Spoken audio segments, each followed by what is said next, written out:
me to be? Is that what your purpose is when you broadcast us Muslims on TV? A seeker of pity?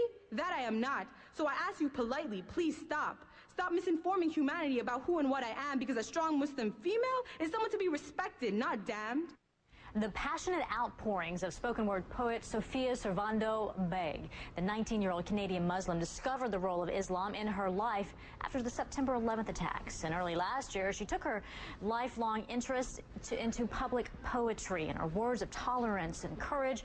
That's our focus into this morning's Faces of Faith. Sofia joins us now from Montreal. I have to ask you, you said 9/11 was a real turning point for you. Tell us how that got you into not only your religion, but speaking in such words that have moved many people. Well, the first thing is that I went to a Catholic private school here in Montreal, and growing up I didn't know much about Islam. I was born Muslim, but I wasn't practicing. I didn't really know how to pray. I didn't even really know the basics of Islam,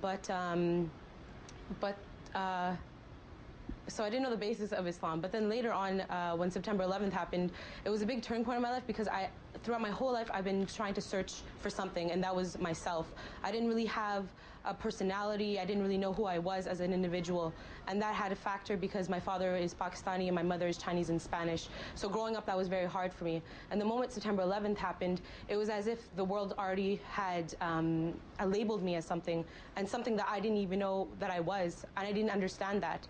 And so being a Muslim, the world had already labeled me as, something negative. So I started to question myself and question my faith, to think, what is so wrong about my religion and what is so wrong about myself?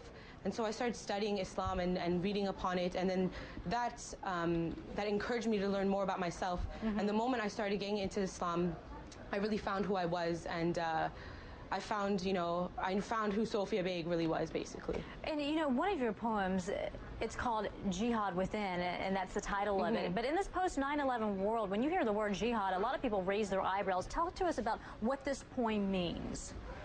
Okay, well, jihad within jihad actually means struggle, and it doesn't necessarily mean holy war. So when I say jihad within, it means the struggle within. So it's the struggle within me. It's the war within myself.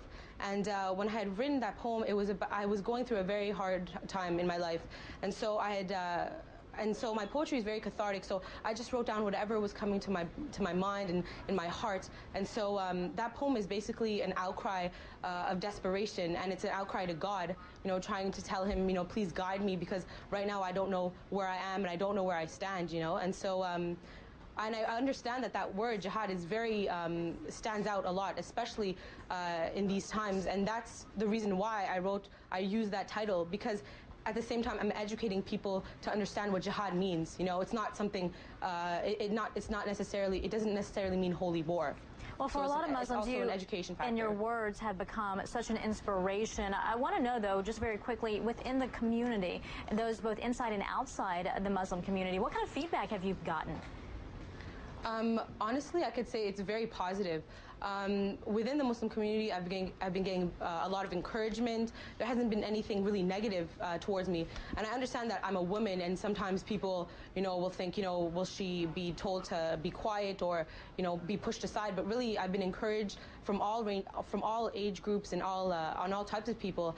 And within the non-Muslim community, within the North American society, I've been encouraged as well.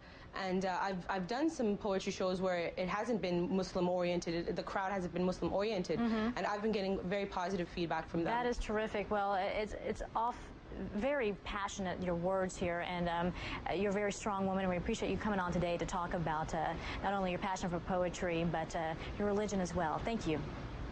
Thank you very much.